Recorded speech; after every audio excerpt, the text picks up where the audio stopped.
Dito kami ngayon sa Ernville.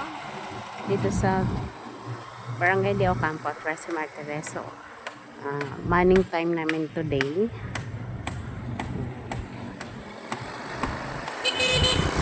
So, may mga bagong unit kami dito. Yan yung new unit, model unit dito. Yung 2-story duplex type ng 1988. So, yung kanyang regular cut is 72 square meter. Provision na po yan ng 2-car garage. Ganito yan, tsura niyan. Yan, actual photos mo po yan na nalala sa tarpaulin. So, dito sa portion na to, dalawang sasakyan pong kasya dyan.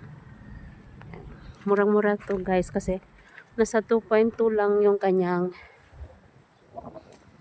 TCP. Per duplex na po yan, 2-story na. Ang total floor area niya po is 44. Buti sinamahan ako ng aking anak dito. Nagmaning kami. Kasi yung naka-assign, hindi dumating. So, to the rescue kami ng anak ko. Diba? Sipag ng anak ko, diba? Sinamahan ako. Nahiyain.